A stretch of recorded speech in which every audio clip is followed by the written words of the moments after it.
Cuộc họp báo bắt đầu. Xin chào mọi người. National Security Advisor Robert O'Brien and Senior Advisor Jared Kushner to talk to you about the history that was made here at the White House today, and then we'll take a few. Chúng tôi sẽ nói về những cái gì vừa xảy ra một cách lịch sử ở Nhà Trắng và sẽ có một số câu hỏi. Hôm nay thật là một ngày tốt đẹp ở trong tòa Nhà Trắng.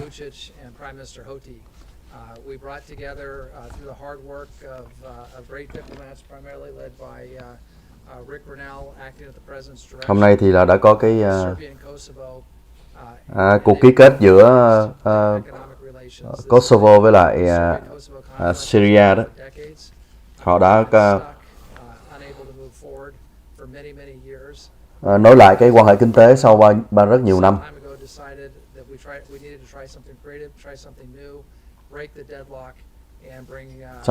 Đôi khi chúng ta phải có những cái cách suy nghĩ mới mẻ hơn để phá vỡ những cái bị mắc kẹt giữa đôi bên.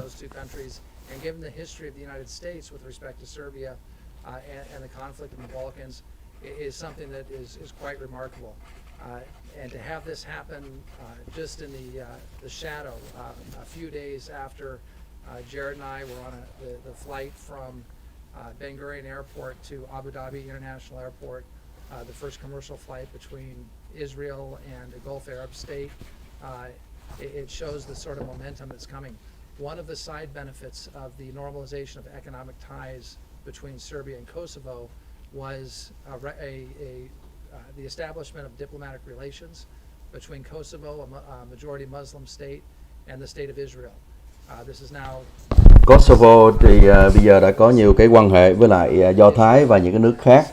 Made peace with and has normalized its ties with a majority Muslim country. It's again, it's another really và những cái nước Ả Rập đó ở Trung Đông.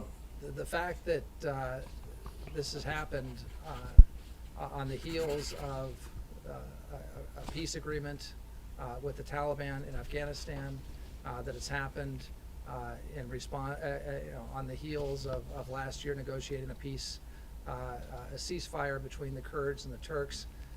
You're seeing a pattern here. Ông đang nói tới có rất là nhiều những cái sự bình thường hóa quan hệ giữa các cái lực lượng đánh nhau như là Taliban với Afghanistan rồi và những cái hiệp ước khác nữa đó. Bây giờ nó dẫn tới cái việc bình thường hóa quan hệ giữa Serbia với lại Kosovo.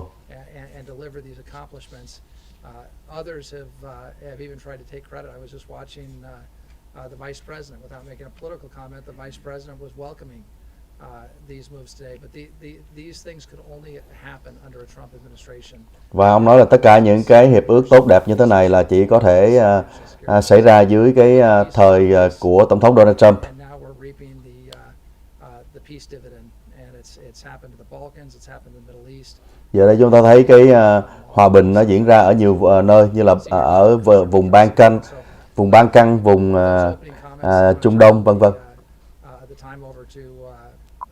Special envoy for Serbia and Kosovo, the presidential envoy for Serbia and Kosovo, Ambassador Rick Grenell.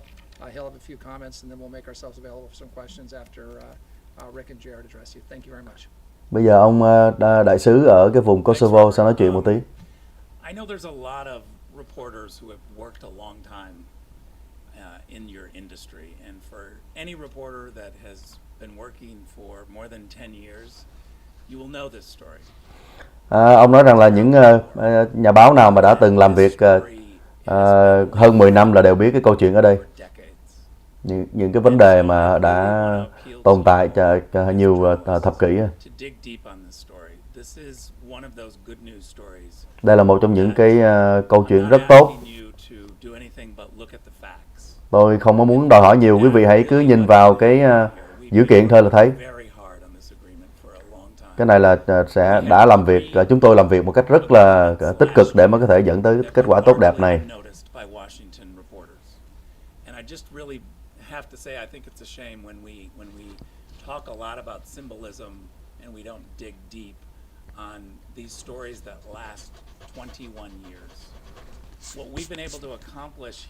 Câu chuyện này là đã kéo dài 21 năm rồi. the way that this came about is that the politics were stuck. Everybody knows that. We've been fighting and talking about the same thing for decades. Cái vấn đề chính trị nó làm cho chúng ta bị tắc nghẽn. Verbs, Chúng ta đã nói quá nhiều trong 21 năm qua về cái vấn đề này. President Trump said to me was, they're fighting politically about everything. Why don't we give it a try to do something?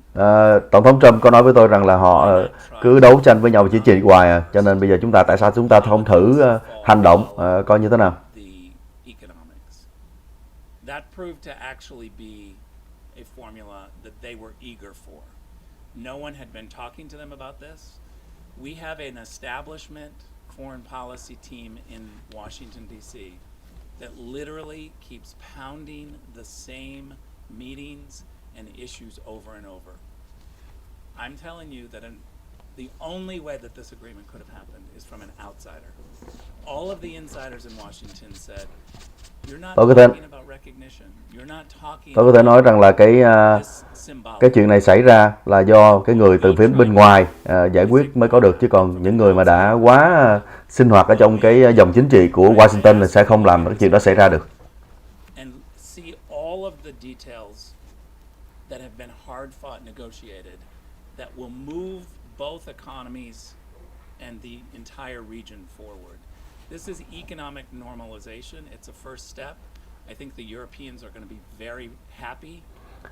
Ông đang nói tới là cái hiệp định này giữa Serbia với Kosovo là một cái hiệp định mà kinh tế với nhau, bình thường hóa kinh tế với nhau đó. Phía châu Âu cũng sẽ rất là vui vẻ về cái việc này. This is something that I feel very strongly about. It will make Americans safer. Cái điều này sẽ làm cho người Mỹ an toàn hơn, cũng như là làm cho các công ty ở Hoa Kỳ sẽ được thịnh vượng hơn. European businesses and American businesses largely have refused to go in and grow in these areas. Các công ty của Mỹ cũng như là châu Âu cho tới nay vẫn né tránh, không dám tới khu vực này làm ăn. Giờ đây thì họ có thể yên tâm tới để mà làm ăn, mở đường xá rồi về năng lượng vân vân.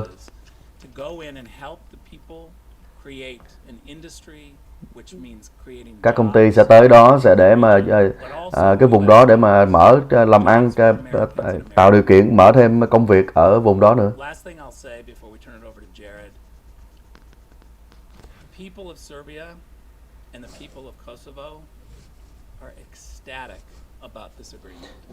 Người dân, tôi có thể nói là người dân Serbia với lại người dân Kosovo thì rất vui mừng về cái hiệp định này, hiệp định bình thường hóa quan hệ kinh tế với nhau giữa Kosovo và lại Serbia đó.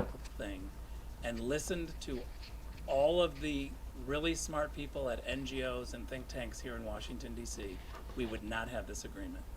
Take just a quick look at the criticism and the lead up to this of what we should have been talking about and what we weren't talking about. It's all been squarely in the same old political dialogue that was stuck.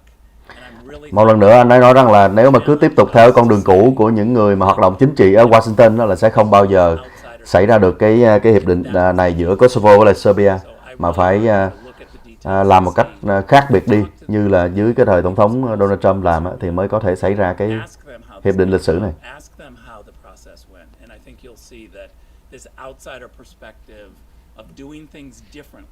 Phải nhìn ở góc độ của một người bên ngoài thì mới có thể giải quyết được. Đây là con rể của ông tổng thống Trump, cũng là người cố vấn cao cấp của ông ấy về vấn đề ngoại giao.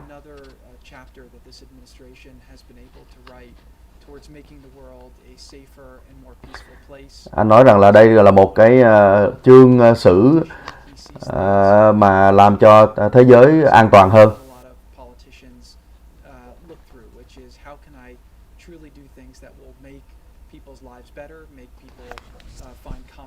Phải nhìn ở góc độ mà làm sao mà để có thể thấy cuộc sống, cuộc đời của người ta tốt đẹp hơn, của người dân tốt đẹp hơn. Các chính trị gia đã để cho nó bị tắc nghẽn quá lâu rồi. Ngày hôm nay là một cái ngày mà lịch sử. I started the week with Ambassador O'Brien in Jerusalem, where we met with the Prime Minister, and then took the first ever commercial flight from Israel to United Arab Emirates. Tôi với lại ông đại sứ vừa mới có dịp gọi là đi một cái chuyến bay thương mại đầu tiên từ Israel cho tới tiểu vương quốc Ả Rập. All of the things we were doing wrong while we were looking at this the wrong way, and what the president's done is he's reversed now 20 years of bad foreign policy in the Middle East, where we've allowed our country to get trapped in a lot of these wars that were frankly, Chúng ta đã 20 năm đã để cho rất là nhiều những cái xấu xảy ra ở vùng Trung Đông. Bây giờ mình giải quyết được. Europe to get along so that we can spend our resources and our treasure on building up our countries and building up our cities and helping our Tạo ra hòa bình thì bây giờ chúng ta có thể sử dụng được cái tài lực mà để mà xây dựng vào những cái việc mà xây dựng.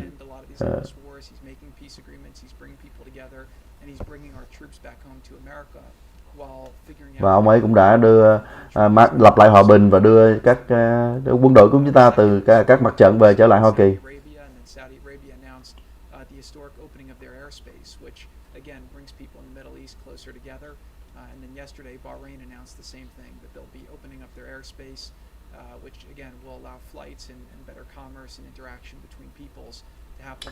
Ả Rập Saudi họ cũng đã đồng ý là mở cái đường bay của họ, cái không gian bay của họ để mà mang mọi người tới gần với nhau.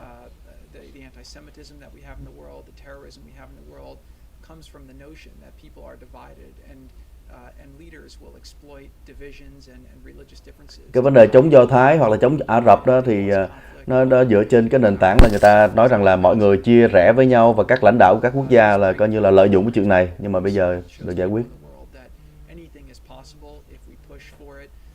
Tất cả mọi thứ đều có thể tất cả mọi thứ đều có thể nếu chúng ta gọi là đi về cái hướng gọi là hướng tích cực.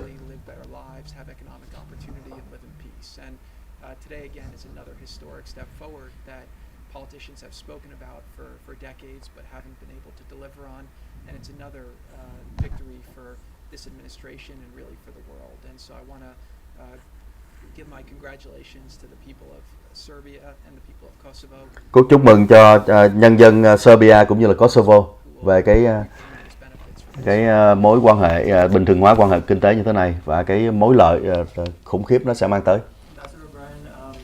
The U.S. government determined that Russians are seeking to, quote, undermine faith in the electoral process by spreading disinformation about the accuracy of voter data for expanded vote by mail.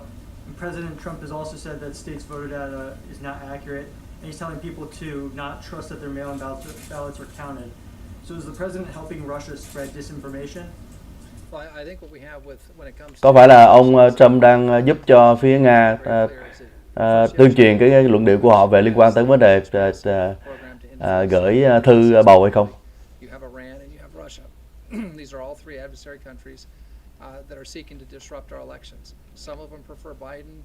Some people say some of them prefer the president. My position is it doesn't matter what these countries want, that any country that attempts to interfere with free and fair elections in the United States has to be stopped. Có những đất nước cho rằng là có những đất nước can thiệp vào để ủng hộ cho ông Biden, hoặc là có những nước can thiệp vào ủng hộ cho ông Trump, nhưng mà đối với tôi thì cái đó không quan trọng. Cái quan trọng là tất cả các nước nào mà muốn ảnh hưởng vào cái bầu cử của Hoa Kỳ đều phải chấm dứt.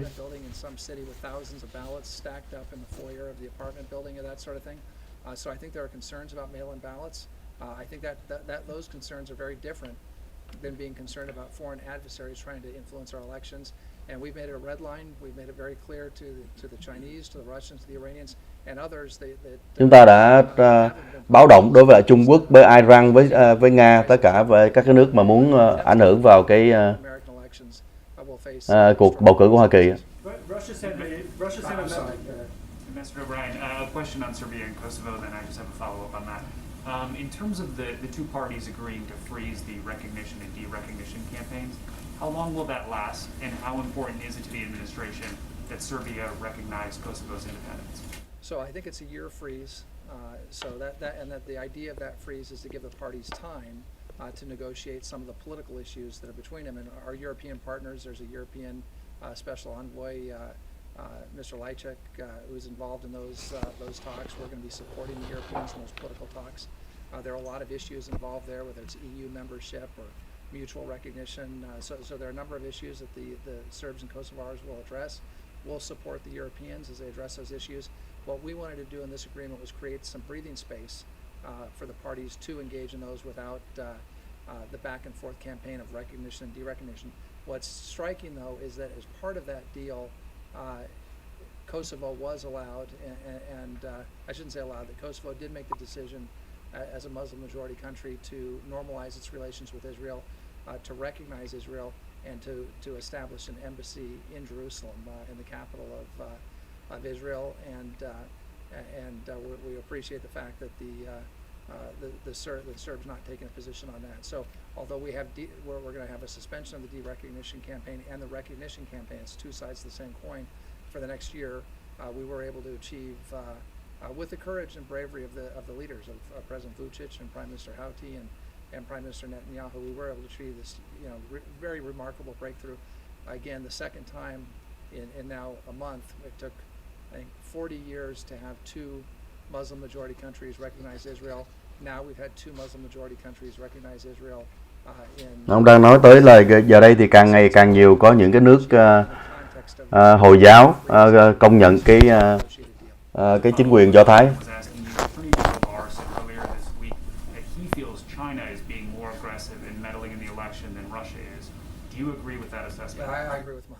Ông Tổng trưởng Tư pháp nói rằng là Trung Quốc ảnh hưởng, cố tình ảnh hưởng vào cái cuộc bầu cử Hoa Kỳ nhiều hơn là Nga làm cái chuyện đó. Ông có đồng ý hay không? Thì ông này nói là đồng ý.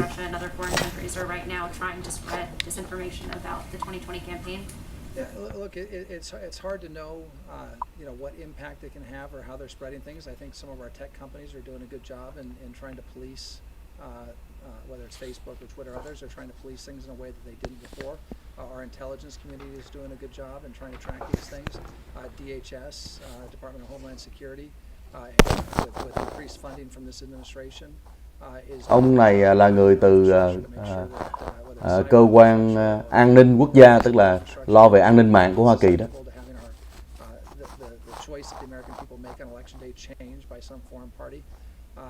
There's always going to be propaganda. There's always going to be efforts to influence us. And again, we know that the Chinese have taken the most active role, but luôn luôn có nhiều nước muốn ảnh hưởng tới cái cuộc bầu cử Hoa Kỳ, và chúng ta biết rằng là Trung Quốc luôn luôn đứng đầu trong cái việc mà làm cái chuyện đó.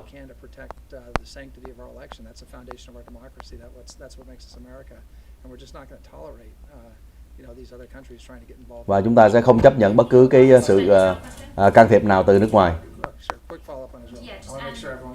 The president had said in the Oval Office earlier that there are other Arab countries that are also interested in following in the UAE's footsteps. Can you talk about where we're at on that process? What countries are interested in? I'm going to turn that over to Senior Vice President Jared, who's just returned from the region, and maybe he'll give you some background there. Thank you. I'm not going to give as much background, but bottom line is when we did the Israel-United Arab Emirates deal, that caught a lot of people by surprise because of the diplomacy that we were able to do was to keep things private.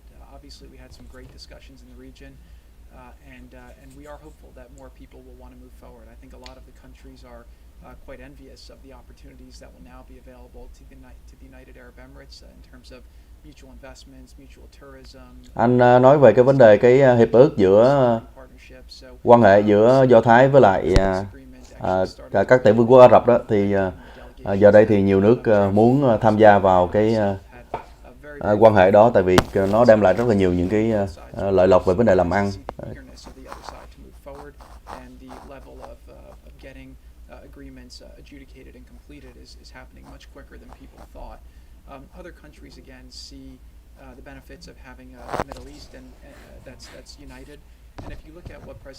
Nhiều nước khác bây giờ đây thấy có sự rất là lợi trong cái chuyện mà là các nước ở vùng Trung Đông có sự đoàn kết với nhau.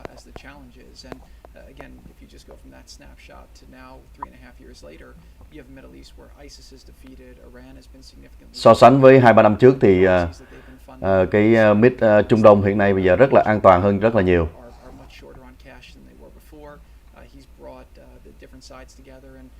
Ông Tổng thống Trump đã mang nhiều cái phía mâu thuẫn ở Trung Đông lại làm việc với nhau đó.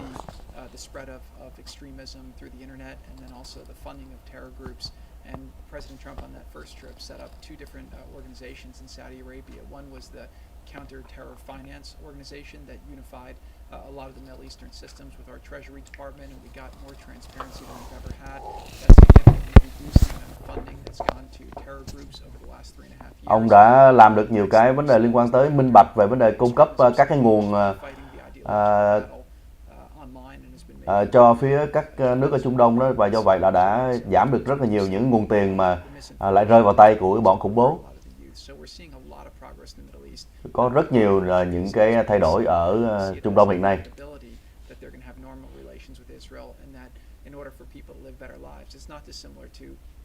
Serbia and Kosovo, where the leaders are coming together to realize that while there are differences, human beings want to get together, they want to have better lives and opportunity, and the more that the leaders in the Middle East, put old differences behind, khi mà những cái người lãnh đạo của các nước Trung Đông đặt cái sự khác biệt của họ qua một bên, thì tất cả mọi người đều có cái cơ hội đoàn kết tới làm việc với nhau và có những cái cơ hội với nhau.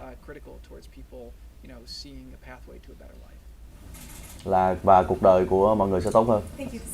Anh Chair này rất là rành rẽ trong cái vấn đề Do Thái và Trung Đông, cho nên cái câu trả lời của anh rất là gọn ghẽ và nhanh chóng.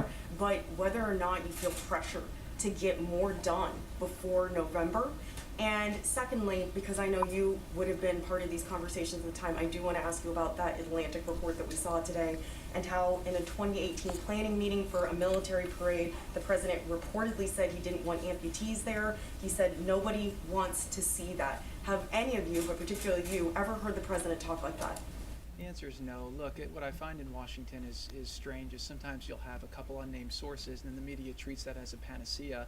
And then you'll have 10 people on the record saying it didn't happen, and you give no credence to that. That does not represent the way that I've seen the president conduct himself. He has tremendous respect for the military, for our veterans. He's, again, the media tries to ascribe a different way, but you have to look at his actions, and I think his actions have been incredible towards.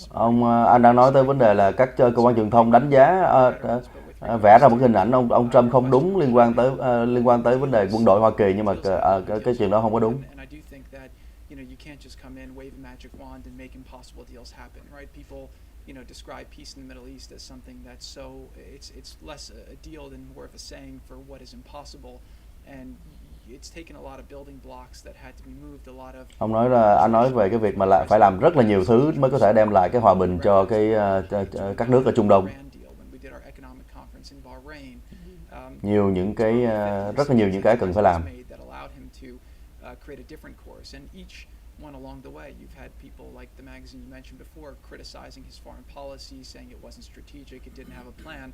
But again, he's có những cái tờ báo nói rằng là ông ấy không có kế hoạch gì, hoặc là cái quan hệ ngoại giao của ông không có đúng.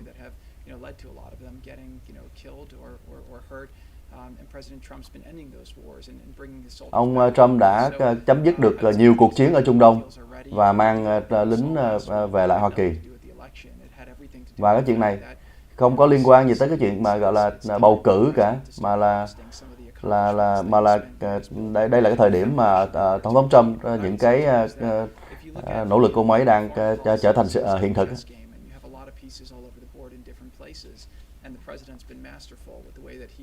Built different relationships, taken some pieces off the board, created different issues in other places, and I think that he set the board up very, very well now to have continued successes in the years ahead. So obviously the voters. Và tôi nghĩ rằng là ông ấy đã sắp xếp nhiều thứ để mà bây giờ bắt đầu tiếp tục những cái điều tiếp tục trong những ngày tới về vấn đề Trung Đông nữa. Chúng ta có những cái tình huống hoàn toàn tốt hơn so với 4 năm trước. Khi mà ông ấy nhậm chức thì rất là nhiều những cái hỗn loạn ở Trung Đông. Và bây giờ thì chúng ta thấy cái vùng Trung Đông hoàn toàn khác hiện nay. Ông ấy làm việc rất là siêng năng và có những cái chiến thuật rất tốt. Chúng ta sẽ thấy nhiều cái tích cực từ Trung Đông nữa trong những ngày tới.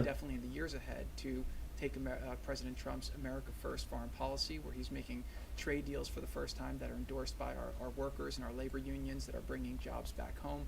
He's representing our farmers, he's representing our Ông ấy đại diện cho những người thương mại, những người nông dân, vân vân. and he's also ending these endless wars and figuring out how to Quan trọng nhất là ông đã chấm dứt những cái cuộc chiến tranh. Americans can prosper here at home. Let me just weigh in for one second on your last question about the Atlantic article, which I thought was really a sad article for any magazine to have published. And while I wasn't in the meeting that's described there, I've worked for this president for 2.5 years, first as a hostage envoy and for the last year as his national security advisor. In both those jobs, I've had to meet extensively with the president on military issues, whether it's a hostage rescue mission or how we're going to deploy our troops around the world. Look, my current job, I have the sad duty of having to call him sometimes in the middle of the night if we lose a soldier, sailor, airman, or Marine in combat, which fortunately hasn't happened since February, or in a training accident. We've had some of those recently. And I can tell you how hard those calls are for me to make, but also for the president to receive. I've spent a bunch of time with the president on numerous trips to Dover. And seeing how he's been with the families of our fallen heroes. Ông đang kể về những cái vấn đề ông làm việc với lại ông Trump với cái việc mà gọi là rất là nhiều những cái việc điều động của lính Mỹ ở trên toàn thế giới và gọi là những cái chiến thuật trên toàn thế giới, thì ông nhiều khi ông phải gọi ông Trump vào lúc nửa đêm mà lúc nào thấy coi như là rất là khó cho ông gọi, mà khó cho ông Trump bắt, nhưng mà vẫn có cái việc làm việc rất là nhiều.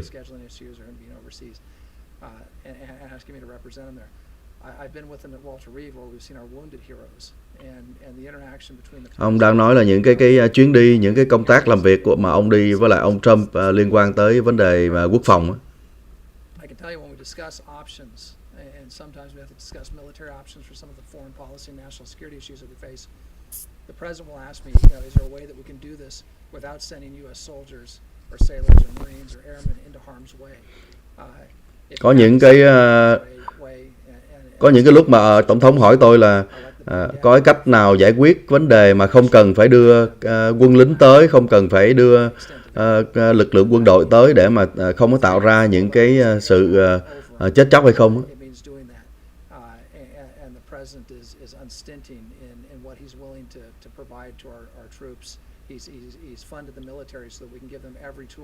Ông ấy đã cung cấp ngân sách rất là tốt cho quân đội để mà có thể làm việc được.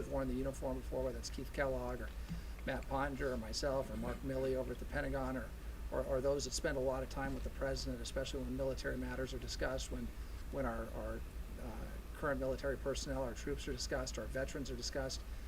You're not going to find anybody who's more sympathetic to their situation than the president of the United States. So sẽ không có tìm được bất cứ một cái tổng thống nào mà có thông cảm với lại quân đội như là tổng thống Donald Trump.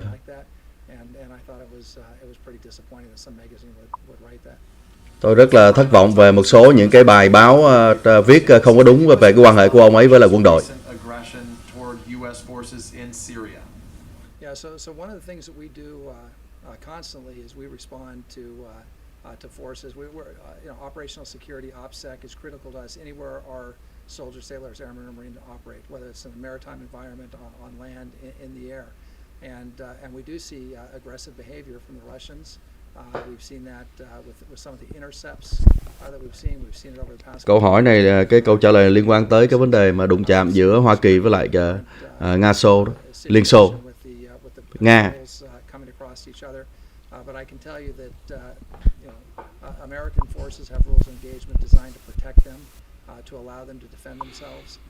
There was an unfortunate incident when purportedly Russian mercenaries attempted to overrun one of our forward operating bases in Syria a couple of years ago. That didn't end too well for them, and because again, President Trump gave our soldiers in that instance the ability to defend themselves, with air power, with long range fires. Trong mấy cái vụ đụng chạm thì tổng thống Trump cho phép quân đội được cái quyền bảo vệ họ từ những cái đe dọa từ cái phía Nga. Has that warning been communicated to the the Russian government? It's been communicated to him very clearly. You were by the president. It's been communicated at the appropriate level. And to whom was it in Russia specifically? I'm not going to get into those details because we want to have those channels open, but they've received a very strong message. Thank you. Thanks, Ambassador Brian. I wanted to follow with a couple on China. I'm wondering what specifically you're seeing from China that makes you believe that they have a bigger or harder working electoral interference operation than Russia or other countries, and then based on that, or the litany of other concerns that you've described about China, if you could kind of tell us the status of efforts by the administration to either go after Chinese firms or imports or diplomatic issues with China. Yeah, so Ông này hỏi về cái quan hệ với Trung Quốc á, là Mỹ sẽ phản trả như thế nào liên quan tới vấn đề kinh tế vân vân.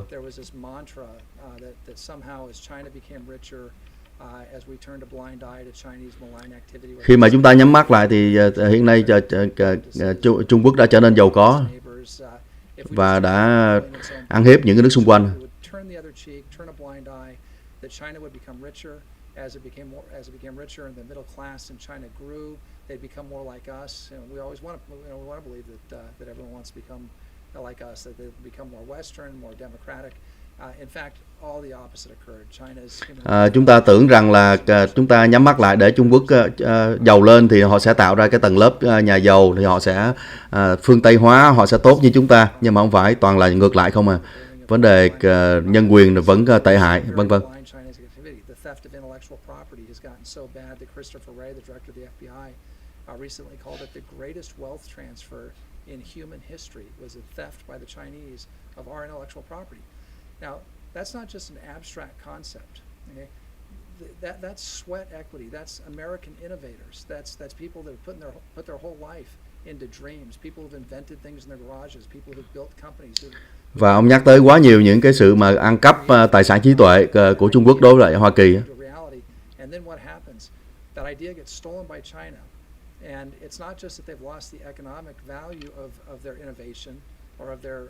Mà khi ăn cắp như vậy thì chẳng những người ta mất cái quyền lợi về kinh tế.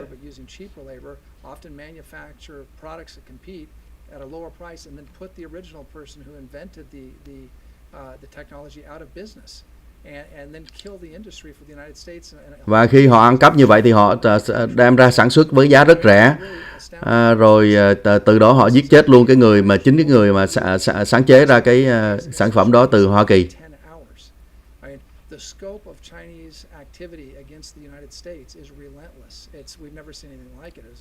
Cái tầm vóc mà tấn công của Trung Quốc vào Hoa Kỳ thì là rất là khủng khiếp. Lần đầu tiên trong 40 năm là có người chống lại Trung Quốc một cách mạnh mẽ, đó là Tổng thống Donald Trump. Lần đầu tiên ông đặt một cái thuế rất là nặng đối với lại Trung Quốc trong vòng 40 năm.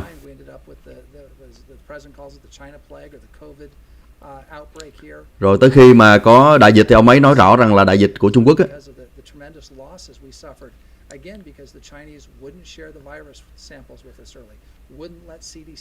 Vì Trung Quốc đã không có chia sẻ thông tin với chúng ta, không có để cho CDC biết được, hoặc là Tổ chức Y tế Thế giới. Rồi họ lại để cho người Trung Quốc đi ra thế giới bên ngoài như là qua Mỹ, qua châu Âu, trong khi không có cho những người từ Vũ Hán đi qua mấy cái tỉnh khác của họ đó.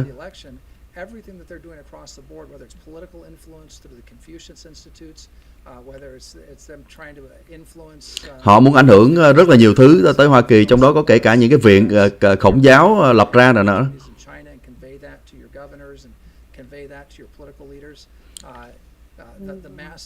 Họ ảnh hưởng tới những cái chính trị gia ở đây một cách khủng khiếp.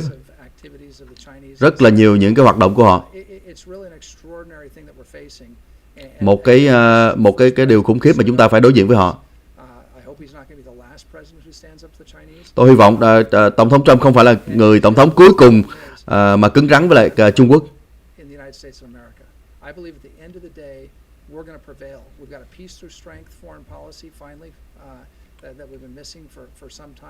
Tôi tin rằng là chúng ta sẽ có cái sự vững mạnh trở lại trong cái việc đối diện với Trung Quốc mà chúng ta đã không có trong bao lâu. We're protecting our intellectual property. We're not going to. Chúng ta sẽ We've called out the Communist Chinese Party. We're taking strong action and have. sẽ mạnh mẽ với họ về vấn đề thương mại, về cái chuyện mà ăn cắp tài sản trí tuệ, vân vân. Tôi tin rằng là những người đồng minh của chúng ta, những nước đồng minh chúng ta sẽ đi theo.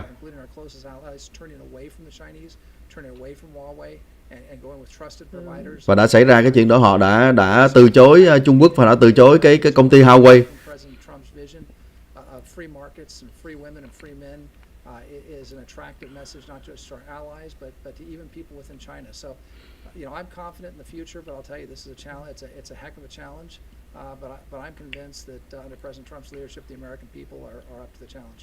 Rất là thử thách, nhưng mà tôi tin rằng dưới sự lãnh đạo của Hoa Kỳ, người dân Mỹ sẽ chấp nhận cái thử thách đó đối với lại Trung Quốc.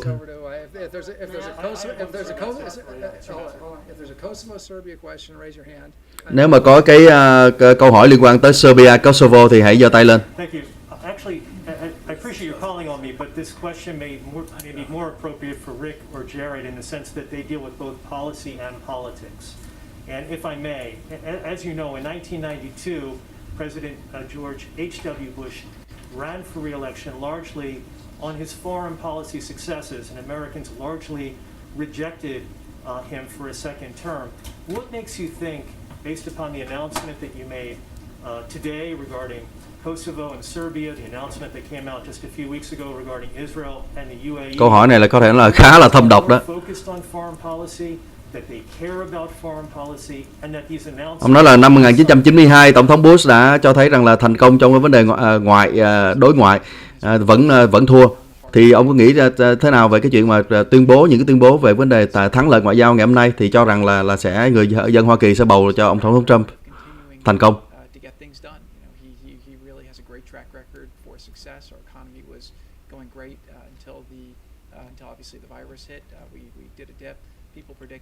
Vấn đề là Tổng thống Trump đã có rất là nhiều thành công, đặc biệt là vấn đề thành công kinh tế trước khi mà cái đại dịch nó đập vào Hoa Kỳ.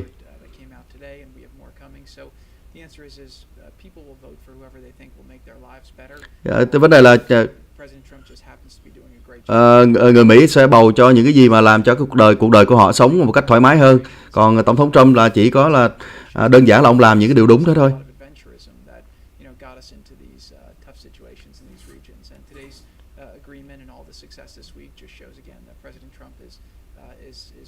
Và những cái thành công mà ngày hôm nay chúng tôi trình bày nó chỉ là một phần trong những cái gì mà Tổng thống Trump đã làm thành công. Ông ấy làm nhiều thứ, từ cái chuyện mà kinh tế rồi an toàn cho nước Mỹ và đối ngoại như vậy nữa.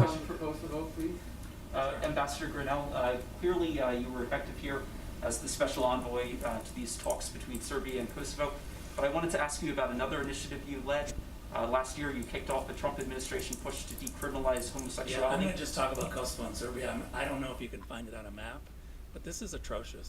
I have to tell you guys, you might be too young to understand what this issue is about. Maybe the older journalists should step up. Có thể tôi nói là quý vị còn quá trẻ để mà hiểu được cái việc này. Có thể những nhà báo già hơn thì sẽ biết. I'm astounded at what happens in Washington D.C. and especially in this room. I got to tell you, get substantive. Maybe it's too complicated of an issue for you all. But this is the first time we've had the opportunity to speak with these individuals. Okay, but today's about Kosovo and Serbia. Let's take a little time and talk about this 21-year issue. Ngày hôm nay là cái ngày mà nên nói về cái vấn đề 21 năm chưa được xảy ra. Các bạn chả hiểu gì về cái chuyện gì ngoài cái thủ đô cả.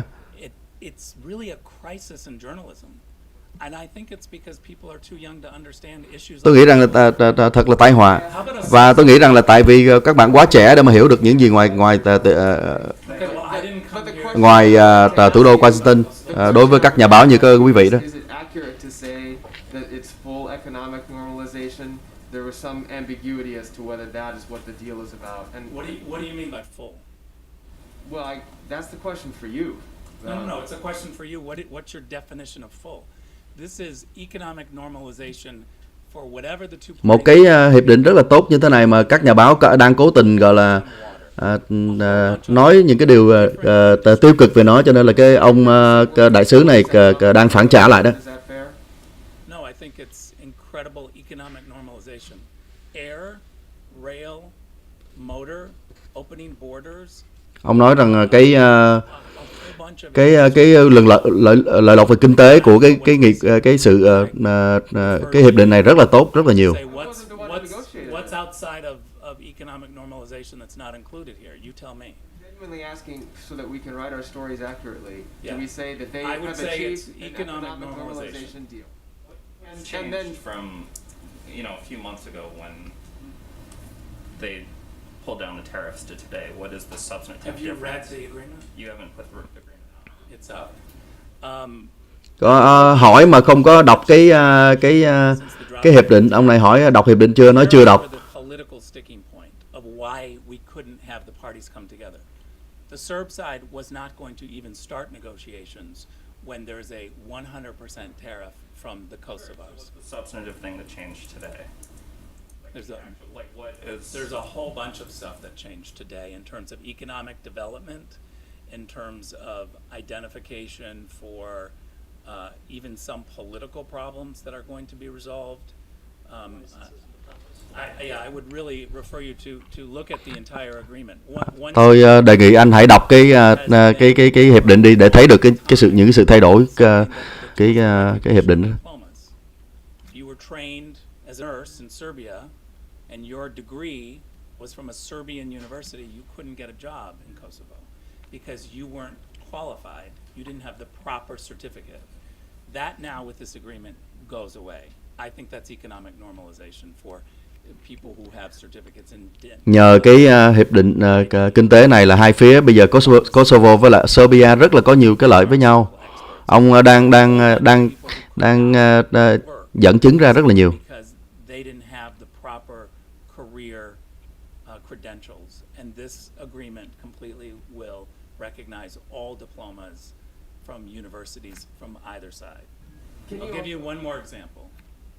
American companies were telling us they were pulling out, like rental car companies. Because if you rented a car in Kosovo, you couldn't drive over the border. You couldn't leave. So people who were wanting to go for tourist purposes or to visit the region or to try to do business deals, they couldn't actually leave with that rental car. And so we had American businesses beginning to pull back to say it just doesn't make sense. The Europeans were complaining just as much. There was a perceived conflict. And I think what we have now with this historic air agreement, rail agreement, motor agreement, all of the things that they've committed to implement will create normalized commerce. And that is something that has never been tried. We have been stuck on literally verbs and symbolism. Với cái hiệp định này thì nó giải tỏa rất là nhiều những cái vấn đề mà bị kẹt cứng giữa hai phía đó. Giờ đây nó mở về vấn đề đường hàng không, đường sắt và đường ô tô vân vân. Can you clarify what that means? Yeah, well, first of all, I would never try to clarify what President Vučić means when he's talking to the Serbian press. I can tell you what he said inside the Oval Office, which was that this was a historic agreement to normalize the region. He talked about the mini Schengen zone, which is now going to be an economic region. So I think it might have been lost in translation a little bit, but make no mistake that the agreement that they signed is definitely an agreement to expand commerce in the region. Rõ ràng là cái hiệp định này là để mà mở rộng thêm cái vấn đề mà thương mại làm ăn ở trong khu vực.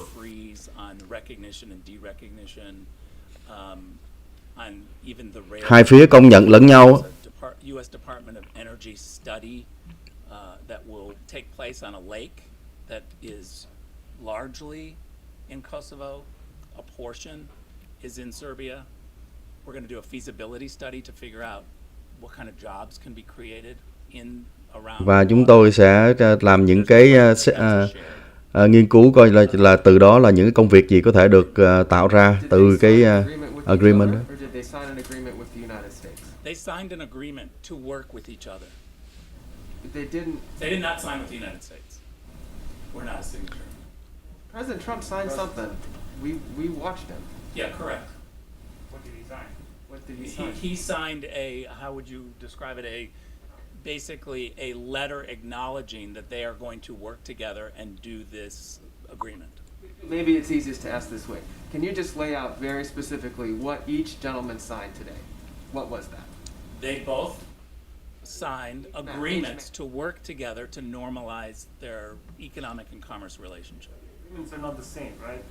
For both They sides. are 99.9% the same, but of course there's one point that's different at the very bottom, which is that Serbia. Cho thấy rằng là cái đang đi giải thích ở cái đoạn là sáng nay là có cái cuộc ký kết đó, thì hai phía họ ký kết sẽ bình thường hóa kinh tế với nhau để mà làm việc với nhau. Còn phía Mỹ là Tổng thống Trump ký một cái lá thư là xác nhận hai phía làm việc với nhau. Thì chắc chắn cái điều đó là cho thấy rằng là phía Mỹ có cái sự ảnh hưởng trong cái việc mà ký này. Yeah, first of all, it's wrong to say that that was item 10. None of these were numbered, so I don't know where that came from. When we were negotiating, there were a whole bunch of issues on the table. A lot of things were changed and edited, as you can imagine, in negotiations that this does. For someone to leak a partial sentence and pretend like this was the entire agreement, I think is typical politics. But nothing was numbered. It certainly wasn't number 10, and nothing is agreed to until everything is agreed to. So something leaked out in terms of negotiation, but it was partial, and I think it was highlighted in a way that gave a false impression. And just ask one more thing, maybe it's semantics, but we have been having this dilemma for quite a while now. When you say Shenzhen, do you think Shenzhen as in China's province, or Schengen like in Europe? Because we couldn't figure it out. Europe. So just to clarify, what did President Trump sign? So we're not a party to the agreement, and I guess this is super important to remember, is that we didn't come, and there's a whole bunch of conspiracy theories out there about what we were coming to the table with. We were. Is it going to take a whole generation of new leadership in order to kind of study what you have accomplished here and in the Middle East? So I really have to own this to say I think we all failed for the last 10 years. I wouldn't just put this on the Europeans. I would say that it's the establishment foreign policy thinking that has failed, both in Europe and here. Berlin, Paris, London, Washington, D.C. We had great support from the French and from the Germans to try this new way of economic development. And let's also be very clear, the Europeans have a lot of economic development that they can do, and they will do. The team is meeting on Monday in Brussels, and so there's a whole new aspect to this. And let me also just say on the question on this item 10, one of the reasons why we were willing to not talk about it here was because it's on the agenda Monday in Europe. And we're trying to team this with the Europeans to say, what can you do, what can we do to kind of move this forward? So on Monday, that issue will be dealt with very much in detail in Brussels. And so I felt confident that we could kind of let and work with the Europeans on this issue. And so that's why it was taken out. But at the end of the day, we need the Europeans. We need them to help on this issue. We will help them, but their calculus on the political side is a little bit different because both Kosovo and Serbia want EU membership. And so they're looking at this very long path of how to get into the EU. We're supportive of our European partners on their process, but we are not making any demands. We're not a member of the EU, so we don't have a seat at that table, but we certainly will help in any way possible. But that is a separate political process, I think, that also complicates it because of the EU membership rules and regulations and processes. Talk about the economic pattern of this. Yeah. Talk about the success of it. Thank you all very much. Have a great day, everyone. Thank you. Thank you guys very much. So the president is bringing back the hottest economy in modern history. Today's job numbers are proof. There were 1.4. Cô bắt đầu quay trở lại cái cuộc họp báo, cái góc độ riêng của cô, cái nội dung riêng. Cô đang nói tới cái chuyện mà tổng thống mang lại cái nền kinh tế chưa bao giờ có. Coi như là kinh tế đã quay trở lại với cái chữ V. The story in the Atlantic has been categorically debunked by eyewitnesses and contemporaneous documents. Cô đang The Atlantic claims, quote, when President Trump canceled a visit to the Aisne-Marne American Cemetery near Paris in 2018, he blamed rain for the last-minute decision, according to the Atlantic, saying the helicopter couldn't fly and that Secret Service wouldn't drive him there. Neither. Cô đang phản bác một cái bài báo của tờ Atlantic viết sai về một cái sự kiện của tổng thống Trump đó. Behind me, you will see a email from one of the president's military aides that clearly reads, "We are a bad weather call for today's lift." The Atlantic reporting is based on 4 cowardly anonymous sources who probably do not even exist. Meanwhile, within hours, 10 sources, 10, went on the record debunking these lies, 8 with first-hand knowledge, stating on the record one common truth, that this story is false. Tờ Atlantic họ đưa ra một cái tin hoàn toàn là sai lầm, mà bây giờ đây thì cô đang phản bác với rất là nhiều những cái bằng chứng. One is from Derek Lyons, staff secretary and counselor to the president, who says this: I was with the president the morning after the scheduled visit. He was extremely disappointed that arrangements could not be made to get him to the site and that the trip had been canceled. I have worked for the president for his entire administration. Về một cái chuyến đi thăm Iran đó mà phải bị hủy đó, thì ông tổng thống Trump rất là bực bội về cái sự hủy đó, mà trong khi là tờ báo này nói rằng là ông là cái người mà chủ động hủy cái lần viếng thăm đó.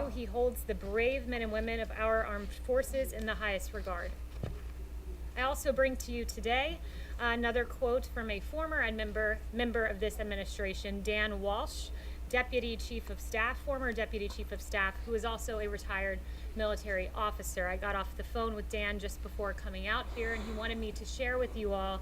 I can attest to the fact that there was a bad weather call in France and that the helicopters were unable to safely make the flight. Overall, the president's support and respect for our American troops, past and present, is unquestionable. Cái cuộc thăm của tổng thống đã bị hủy là vì cái thời tiết xấu, không có đi thăm được lính ở Iran thời cái thời điểm đó bằng trực thăng đó. Mà cái tờ Atlantic thì họ viết một cách gọi là sai, phịa ra cái tin, hoặc là họ nói là từ một cái nguồn, nhưng mà nguồn đó coi như là không có tồn tại đó, để mà bôi bác về một cái cuốn cuộc thăm bị hủy của ông Trump vào năm 2018.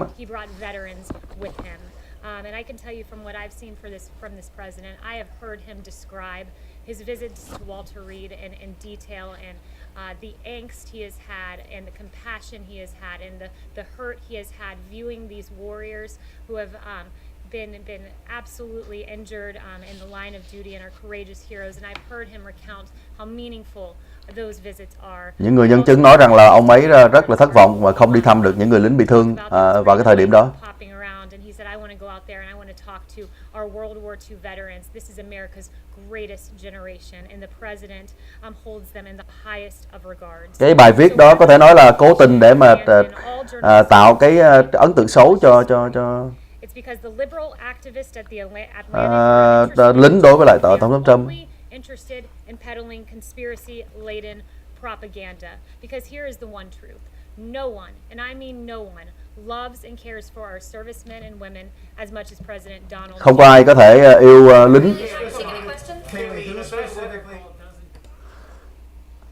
Cô ấy đã đi vào trong rồi. Thì quay trở lại là một cái bài báo của tờ Atlantic ngày vừa viết gần đây, nói rằng là trong cái chuyến đi 2018 mà ông Trump đã hủy, không có đi thăm những người lính ở dường như là ở Iran, thì mà họ dùng một cái nguồn gọi là cái nguồn giấu tên mà cô phát ngôn viên Nhà Trắng nói là có thể là cái nguồn đó không có luôn. Thì sau khi họ đưa cái bài đó ra thì rất nhiều những cái nhân chứng có mặt của cái ngày hôm đó, cũng như là những cái vật chứng như là những cái lá thư nói ra rằng của cấp dưới báo lên là coi như là thời tiết xấu, không có máy bay được, vân vân. Cho nên là cái chuyến đó đã hủy, ngoài cái ý muốn của ông Trump, và ông Trump rất là muốn đi cái chuyến đó, nhưng mà tờ báo viết hoàn toàn ngược lại, để trong cái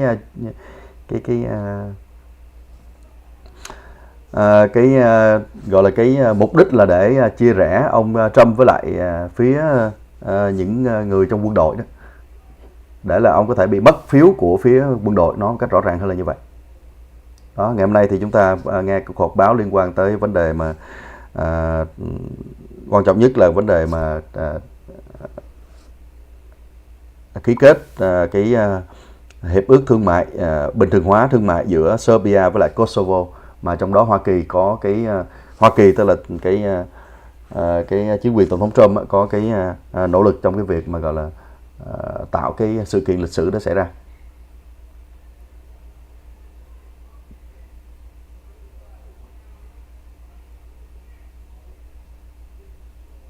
Xin chào mọi người, chào bạn Phan Nguyễn Kim Long, Mai Anh Trần, Baby Wario, Tiến Lê, Hữu Luân Đinh, Minh Lương Xuân, Tiến Lê, vân vân. Xin chào mọi người và xin hẹn gặp lại trong những cái lần tường thuật kế tiếp. Mọi người đừng quên bấm subscribe để có thể theo dõi được kịp ngay. Càng ngày những cái cuộc tranh cử, những cái cuộc họp báo nó càng sôi nổi liên quan tới bầu cử của Hoa Kỳ.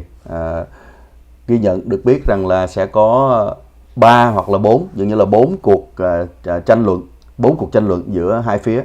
Bắt đầu vào ngày cuối tháng 9 này sẽ có một buổi, và sau đó là trong tháng 10 là có 3 buổi nữa, dẫn tới cái cuộc bầu cử vào 3 tháng 11.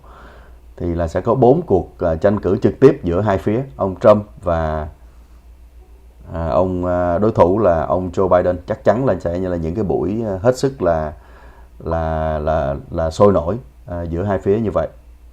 Rất nhiều người trông đợi và chắc chắn là sẽ có những cái buổi tường trình trực tiếp như thế này.